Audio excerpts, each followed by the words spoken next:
Going live. We're now live. Hello. Welcome to the Raptor Circus podcast. Raptor Circus Yay. is a Utah-based game development group devoted to giving advice, help, and critiques to game developers in their local area. My name is Vince Betteridge. I'll be your host tonight. To my left is... I'm Shirley. And then in the little boxes, we have, starting off with Jeff. Introduce yourself. Hello, Jeff Peters. Swiss Army knife in the industry currently. Okay. And Josh, how about you? Hi, I am Josh Jones, also known as Vaser in many circles. You can find out more about me at vaser222.com. And I'm a game programmer for my day job at Smart Bomb Interactive. And I also run the local chapter of the IGDA, the International Game Developers Association. You can hear more about that at igda.org/slc. And I am into experimental gameplay, and I'm a gamer as well. So. Okay. We've been lucky enough on this show to focus on stuff that's in Utah only. Last time we reviewed a game called Smash and Dash, which was made locally in Utah, and we're lucky enough to have a demo from someone who has an Indiegogo campaign right now. That game is called Solius the Magic Castle by 8-Ball Gaming. Hey, you could put up a pop-up link to his Indiegogo. Maybe. Anyway, and tonight we're going to talk about it. Solius is an action platformer similar to Castlevania, or more recently the game Shovel Knight. And the format of this show is we are going to talk about things we liked for 10 minutes, things we didn't like for 10 minutes, and then we're going to spend 10 minutes kind of aggregating our thoughts together on what the overall feel of the thing we tested, reviewed, whatever you want to call this. And then we'll just wrap up again and send you guys on your way. So first I'll start off with things I liked. I wanted to start off with the art. The things I liked about the art were in the backgrounds. He uses very large brushstrokes and very abstract shapes to depict scenery. I mean, the scenery doesn't look abstract as you're viewing it, but he uses very large forms to create these background shapes. And I think it's working for him in the backgrounds. I wouldn't say so much in the foreground, but we'll get to that later. Another thing I really enjoyed, this is one of those Castlevania type games, and there's not many secrets, but when I found them, they were really enjoyable and playful. There were 2 secrets I found. One had just a 1-up in it, and the other one had a 1-up in it plus some item drops. I guess to describe the game in a little bit more detail would be that you are a knight swinging a sword, but you can also have a pickup slot that holds an item similar to Castlevania games or stuff like that, kind of like a spell slot that gets replaced by whichever item you pick up most recently, and it has ammo. And you're fighting demons and floating eyeballs, which we can get into the AI of those if you guys are interested in getting into. And it right now has other elements such as platforms that move left to right, platforms that you can jump through, which I hear is actually, well, I guess it's not that difficult if it's by itself, but if it's a platform that you can jump through plus it has an enemy on it, it gets more complicated. And then another thing that he has is like these clouds that you stand on and they ride to a new location, but then they also disappear over time. So the clouds are a little complex, and you can get into those if you want to as well. But that's enough for me. Does anyone else want to speak up about anything that I said, or have any other topics they want to bring up about things they liked?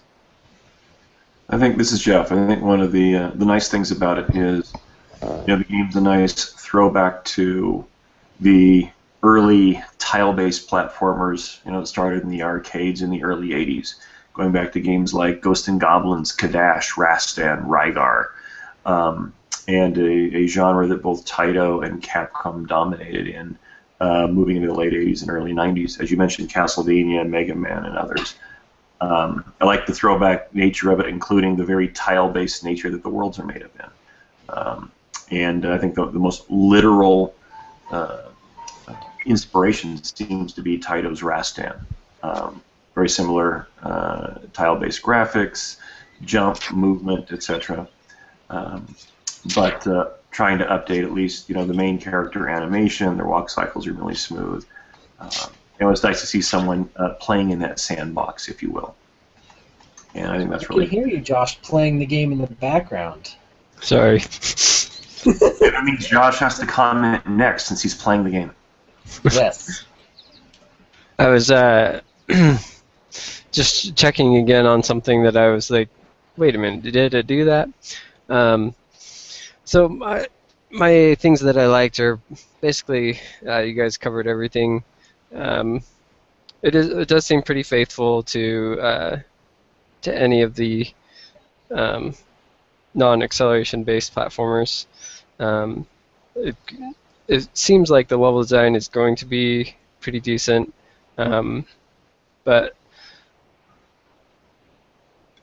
and the tactics required all seem pretty up to par, and the discovery of new elements, Castlevania style, new weapons is interesting and enjoyable. So. How about you, Cheryl? Oh, did you want to? Sorry, Jeff. I kind of cut you off. Go ahead and finish. That's all right. I was going to say one thing really quick in keeping with the the early's arcade game inspiration. It was entertaining getting to the third level and seeing the obligatory ice level. So I'm expecting to go 2 more levels and get to the snow level, and then to get to the island level, and then to the not lava level. Anyway, that just made me giggle when that popped up. All right, Shirley. How about you? I like you said, I like the background art a lot, especially the mountains. The way they designed that one was really nice. In the snow level? Yeah. I kind of like the particle effect he had in the snow level, where there's like snow falling down in the background, and then there's like a mixture of red. Yeah, like snow, volcanic ash. Like volcanic, yeah, because the snow level also is the lava level. Yeah. Sorry, go ahead. But yeah, the other thing I liked was, I guess, just his whole idea of getting to explore a castle for a game. Kind of reminded me of Gone Home, which I love that game because you could just open all the cabinets and drawers and throw things and look at things and interact with stuff that's normally in the background. So I'm hoping that he'll have stuff like that when you actually get inside the castle and not just like stabbing things and hitting things. But, yeah. Did any of you guys have a chance to find the 2 secrets that I mentioned? Yeah. First one I found by accident, dropping off the waterfall and expecting to die, and then there's a platform down there. Yeah. So that was a nice little discovery, and that's the same thing that the early arcade games did as well. Is you learned through dying. You took leaps of faith all the time. Yeah, it was really nice that you fell to your presumable death, and you actually found a whole new area, and then if you're curious enough to explore that area, there's even more hidden in that area. That was like one of my favorite. That was probably my favorite part of the whole level design, was that he made this platforming section on the waterfall really difficult, but if you fell down, it didn't kill you. It was actually a whole new area that kind of had a safety net. I don't know about whether letting the player just skip the the waterfall platforming altogether because there's a big cloud on the other end that just lets you skip all that platforming. That I don't know whether I like that or not, but I did love that there was a hidden section within that hidden section because I thought that was a death trap until I was just like, well, let's see what's down there. Well, actually, I was watching Shirley, and Shirley fell down there, and I was like, oh, there's a whole area down there. Yeah, but I didn't really explore it. I went down intentionally. I usually always do. Yes, and then I explored on the later levels and was very saddened to find nothing and trying to find things. Okay, 1 minute left. Does anybody have anything else they'd like to add before we get to negative stuff? There's a lot of good mechanics, like the crawling mechanic is kind of cool, and like you said, like the moving platforms. You know, there's a lot of stuff to flesh out, a lot of levels. So that's a positive thing. Okay. If we're done, we're done. We can move on. No need to beat this horse. So let's move on to negative things. Negative things are good because we can learn from them and try to make them better. I have a couple negative things I've written down here. I have one about the sword swing. So when your sword swings, like in a lot of games, it creates like a blurred slash line. In this game, that blurred, well, at least from what I'm used to, that entire blurred slash is indicating where my hitbox is. In this game, that is not true. The top part of the blur slash line of the sword does not actually damage enemies. I would say it's like the top third of that blurred slash, which bothered me because everything else is so known and understood. Like all of the hitboxes make absolute sense except for that one hitbox on the sword. I was finding it a little frustrating also using the sword up close to get things like you're trying to slash something and it was so close to you it was no longer in the sword's hitbox. Oh, that's not good. So like this happened like after an enemy like ran into me, like one of the floating eyeballs. Oh, I hate that. It would then be so close to me that I would be swinging my sword and it would not register as a hit. I don't know whether this was... I don't know, I didn't thoroughly test this, but I did notice it was happening. It felt... And it feels like that shouldn't have happened because there's no like overlapping of sprites. Like even when you're in like your damage blinking mode, you still can't overlap with enemies. You can actually use them as platforms when you're damaged for like a split second. If you're really into that sort of thing, it is there. Let me just mention one more thing. Yes, I wanted to get into this thing about the weight of a character. Now this character has gravity on it, and you can call that weight, but the character feels very slippery, is what I'm going to call it. Where when you move him around, he's very reactive. There's no like, turn to go places. It's like boom, boom, boom, boom, boom, boom, boom. Like if you just wiggle the joystick, it just wiggles back and forth. When you jump in the air, you have complete control in the air as you do on the ground. There's no difference in what you experience when you jump and what you experience when you're on the ground. And that just I think that adds to this feeling that this character doesn't have any physical weight, and they are kind of like this. They become more back into this abstract 3D game object that I'm moving around instead of actually feeling like I'm moving around a knight that has weight. And that really was one of my main concerns about the way the game felt, because just feeling like a game object more than an actual knight is what ended up happening to me for a lot of the game. It started like the illusion started to fall apart, and I was like, okay, this is my hitbox, and like there's 1-to-1 both in the air and on the ground, and I don't know. I'm rambling. Does anyone else want to talk about something they found wrong with the game or that could be improved?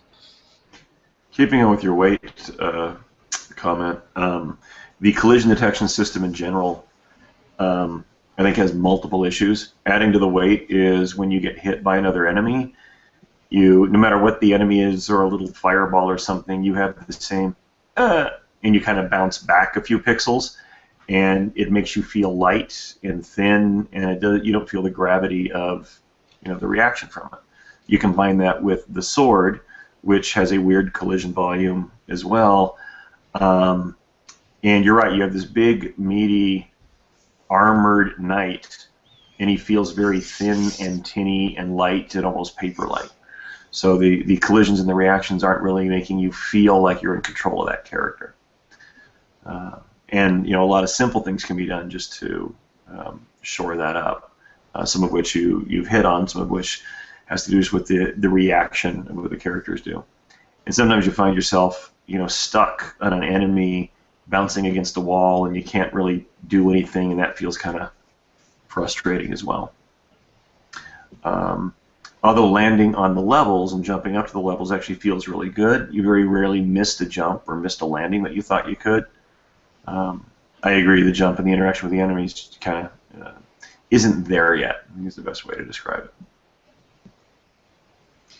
Also, in keeping with the enemies, you get kind of bored with the 3 enemies that are there in the first 3 levels because it's just the same thing over and over and over again.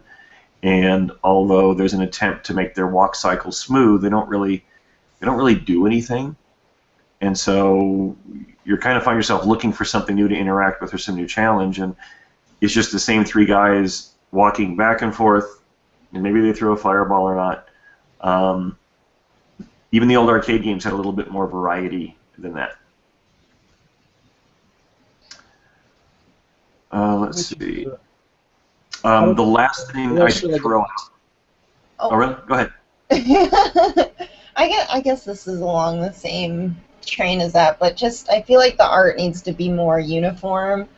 It feels like there's 3 different people working on the art assets, and like the background looks totally different from the main character, and like even like the weapon assets, like the stupid axe that you can't like not pick up or like get rid of. Like it's just a gray plain thing. Like I want everything to just kind of feel like it's from the same hand and the same design. So I personally recommend going the route of how they design the mountains in the background of the ice level. I'm biased to that aesthetic, but yeah, that's one thing that needs to be done. Oh, and the title screen. I wrote that, I mean, this is supposed to be a magical castle, but when you look at like the main, I guess it's like his main advertisement image, it's like a really bland gray castle with a bland gray knight. It's like, oh, what's so magical about it? Like show some glitter or something. But yeah. That should be Shirley's slogan. Where's the magic? Where's the magic? Show me the magic. Anyway, yeah. What about you, Josh? So, I'm going to be I'm going to disagree on the gravity thing. I think the jumping and walking felt fine. It wasn't enough to throw me out of it. But if you're, I understand that that's just for certain kinds of audiences. Like if you're like me and you analyze platformers a lot and you prefer controls over theme, then if you're trying to target those people, then then just keep doing what you're doing, which is focus on making the controls feel as good to you as you can. But if you do want to try to go a different direction, and probably do take the wiser advice, go ahead and try adding some weight and adding more to the realism and to the theme of the game. And I agree on that that the art overall, it does feel scattered, it feels flat, it feels it kind of feels still rough compared to a lot of games that you see out there. Like even a basic thing like it needs a bit more staggered like variety in the tiles. I think even some of the later Nintendo tiles had stuff to break up the monotony between in areas where you had lots of repeats all over the screen. And I'll go ahead and also agree that the game needs more glitter on the title screen. The other negative thing, usually I like to tell people the point at which I stop playing the game, the point at which I lose interest. And for me, for this demo, that was when I had finished discovering the secret, and then I wanted to ride the cloud back up to continue on, and it just goes through me. I don't know if it's just my 2 or 3 machines that I tested this on, but on all of them, I'd try to stand on that cloud to let it take me up, and it would just go through me. You know, That it'd give me a happened to little me bump. one time. That happened to me. The cloud underneath the waterfall, both of them passed right through me. I completely exited out of the program and turned it back on and tried it again, and it disappeared, so I wasn't able to repeat it. So I wasn't going to say anything because it only happened once. But if it happened to you, then it's definitely something I that can needs to be repeat looked at. So there's a chance that the clouds can just like move so fast that they don't take the player character with them. Yeah. Yeah. And overall, the platforming is good. There is a minor bug where if you fall off of an edge at just the right point, you'll go into your falling animation, but then you won't fall. And you can't jump because it thinks you're in the air. Luckily, you can press left or right, and it resolves correctly, but that's something that could be cleaned up. Okay. I think we're going to stop the negative section there, and we're going to move on to should you play it, yes or no, and also let's just kind of aggregate how we felt about the game as a whole per person. So I'll kind of start us off on what that means. So as just a demo, I understand that it's not finished, and we're playing it in a very early state. I feel like this game is very early. I feel like the main points of contention for me are the lack of like a goal. Like, by that I mean it feels like he's trying things and not settling on things. Like there's 3D assets and 2D assets, and then there's like these painted backgrounds, and then there's this tile-based art. It feels like he's just trying it all out, seeing what he likes. And we've all talked about how that doesn't mesh, but I also feel like that's happening with the gameplay. I tried to speedrun this, just the couple levels it had, and a very interesting thing occurred is that these enemies do not take your crap if you try to go past them, past the first little blue guys.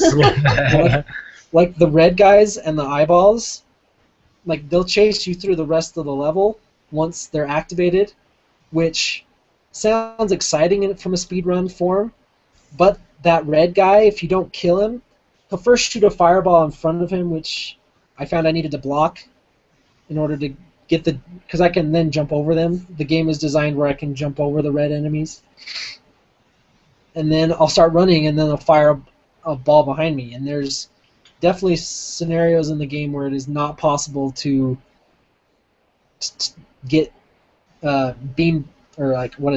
batted around by the enemies at that point, because you'll get hit in the back and then stunned, and then one of the floating eyeballs will come down and start sitting on your head. Oh. And you'll be in this trap of that sort of stuff happening. And that was just to see, like, if the game was built that way, and it definitely feels like it isn't. It doesn't feel like... And there was a section with the moving platforms where the two platforms come together and there's a little solid platform in the middle. I tried to just jump over that, and that jump's possible, but then you're immediately confronted by an eyeball sitting on your head. Yeah. So that jump is actually impossible because of the eyeball, not of the jump itself. So I felt awesome making the jump, but not getting sat on. But that's just a little aside out of like trying to speedrun this. So that makes me think this game is supposed to be played very methodically. Like, you're supposed to confront each enemy, and like that's the main thrust of the game, is to fight these enemies and, you know, deal with their mechanics and their AI. But I feel like there's a little bit of that speedrunning mindset in there with the way the platforms are set up and how enemies can be avoided, and the actual goal of the level is just to get to the exit, not to kill enemies or anything. It really encourages people to just skip the enemies, but the enemies have been designed where they cannot be skipped. So I just feel like there needs to be a focus on that, and there needs to focus on making these enemies more engaging on a one-to-one basis, or take them up to a level where they can be speed ran through, and he just needs to playtest to make sure that he doesn't create impossible scenarios where it can't be speed run. And that's kind of where I feel it is right now. I feel like it just needs to decide on what it wants to be. Why don't you go ahead next, Josh? So it's like recommendations and should you play it? Yeah, I just went into more detail about things I noticed about the direction of where it is right now. Okay. If you feel like you want to mention more things to like support why you feel the way you do, that'd be great. Okay. I think I don't generally consider it worth anyone's time to play unless you're really into Castlevania style games. Then you should definitely check it out because it has a lot to offer in that respect. And then I agree with most of what Vince said. And I would add on, like, if I was gonna suddenly take over this project, or if you want my advice, I would say that the creator's strength here is solid mechanics. Like, there's a couple bugs, but those can be worked out, and it's obvious from the ones that are working well and fluidly that that's one of the strengths that this game could bring to the market. And so what that means to me is that you know, they say that for an indie to succeed, you need to hit some niche audience, right? And for this to succeed, I think what you should aim for is the speedrunning audience, actually. So scale back, focus on the art and the story, you know, copy or, you know, see, for example, Out of This World, Iggy, and for some kind of minimalist vector-based or whatever art style is gonna work for you, and make it all consistent, and hopefully it still like looks fun and clean and solid and polished, but don't spend too much time on it is kind of the main point, because what you want to spend most of your time on is making it a speed run. You need to, I think, add elements that are going to appeal to speedrunners, and things like, you have a lot of things already, like, you know, little hidden modes to your advanced weapons, and the ammo management is going to be really big. If you can find ways to make those, like, make sure all of those can be utilized in just the right spots, so that the person that's running can feel like ingenious when they discover, like, oh, if I use the 3-shot shuriken mode here, then I can take out these 3 people if at just this right time or whatever, and that'll shave 20 seconds off my, off my run. You could also add an in-game timer if you wanted. You could also add in some quirky mechanics where I noticed, for example, when you're in the air, if you do a slash and then turn around, like your character doesn't turn around until the slash finishes, and so that could end up being used or useful in certain like boss fight scenarios or whatever. And speedrunners love like taking advantage of quirky little mechanics like that. So just when you're developing and you come across more of those, then I would say take advantage of that. Have things like the knockback. If you can see how speedrunners could exploit it, like maybe when you take a hit, if you turn around on just the right frame, then you'll slide through the character or something. Then I think I'm going to stop you right there just so we can keep the show a little short. Yeah. That's basically it. Okay, and we'll move on to Jeff. Yeah, I like the whole angle on speed runs. I actually just watched a couple of good speed runs of Ghosts and Goblins, the original one, the other night, and watched some amazing techniques I didn't know were possible in the game. But anyway, in no particular order, didn't mention this earlier, but I liked where he was going with the music. His selection of music implies something grander, something cool, sets a nice mood. But unfortunately, the three different art styles really take you out of that. So you hear this grand epic vision, and then the unpolished Castlevania, or unpolished Rastan, if you will, sort of comes through. And maybe it's that the depth of the music, the orchestration of it, and the current state of it are conflicting with each other a little bit. But I like what the music promised, absolutely. Although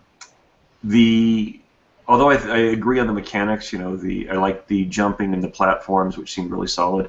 Still, the interactions with the enemies wasn't as satisfying, and the frequency of them and their limited behaviors, even for a speed run, they felt very limited because they basically did the same thing. And lastly, I'm not sure why I'm venturing forth and why I'm going from level to level. Even if it's a couple of simple lines giving me a story or a goal, give me that grand goal and make it really clear. At least that gives me a purpose to keep going and keep going out there. If you love throwback to classic platformers, especially the old arcade stuff, I think it's worth having a look. But I also think that it's really, it begs to be a lot more than it is right now. Because it feels, I know it's not finished, but it definitely feels unfinished right now with a lot of different elements trying to come together. And that's about it, for my opinion. Yeah, I probably wouldn't recommend anybody play it right now just because it does feel very unfinished. And I know it takes time to finish things, but I personally am an aesthetic heavy person where if it does not jump out and look pretty awesome off the bat, then I probably won't really bother with it unless somebody else tells me to try it out. So art is a really big thing for me, and so if the art that I see right now is close to the finished product, then I probably wouldn't even want to play it. But if it improves, maybe. I'm not really a person that's into these kind of games where they're platformers and you walk and destroy little enemies and that's it. I want more depth to the story, what's going on here? Why am I even here? And what am I doing? So if there was more purpose behind what you're doing in the game, then I'd probably play it more. Where's the magic? Yeah, where's the magic? Is there a unicorn in the castle? That'll make me play it. I think Glitter Castle's a separate game. I feel like now we can make that, but it's still a separate game. I feel like we need to get an old lady out here and just show up with a couple of buns and say, "Where's the magic?" Yes. Oh, 80s jokes. 80s jokes. Yeah, I hope you got that one. Okay. that wraps it up for the review section of this. I just want to let everybody know who we are. I am Vince Betteridge. I run RaptorCircus.com. I am a graphic and web designer by day and a helper of the indie game community and trying to make my own indie game by night. I'll introduce you to Shirley Jackson. She can introduce herself now. I'm Shirley, and I'm an illustrator. So if anybody needs artwork for their video games, I would not mind branching out into game art. You can find me on like Facebook and Tumblr and Twitter under the name Lion in the Trees, and I also have a website under that name too. Lion, like the animal. I forgot my Facebook. Oh, I'll put it in there. On Facebook, I'm just look up Raptor Circus, facebook.com/Raptor Circus, and twitter.com/Raptor Circus. Thank you. Okay. And Vince the Bee. Yes, Vince the Bee is my personal one. Anyway, go ahead, Jeff. Currently a sort of a Swiss Army knife producer, designer, and lifelong gamer. Now doing a lot of different consulting. I've been working on AAA video game productions for the last 20 years and have worked on just about every flippin' console ever made, I think. You can find me on LinkedIn and follow me on Twitter at Jefftimism.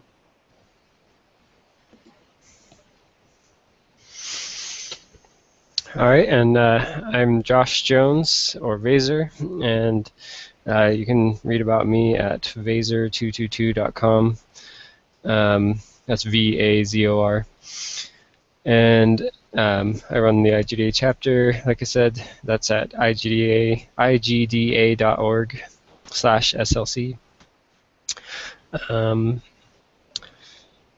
And yeah, thanks for listening. Yep. So that's it for the second edition of the Raptor Circus podcast. I hope all of our guests enjoyed being on, because I enjoyed having them on, and it was a good time. We talked about a game. Hopefully gave the creator of the game some good feedback. I hope he's watching. And we'll probably do this again in 2 weeks, maybe sooner. That's our current schedule. But yes. Every other one. That's it for the Raptor Circus podcast. See you later. Alex.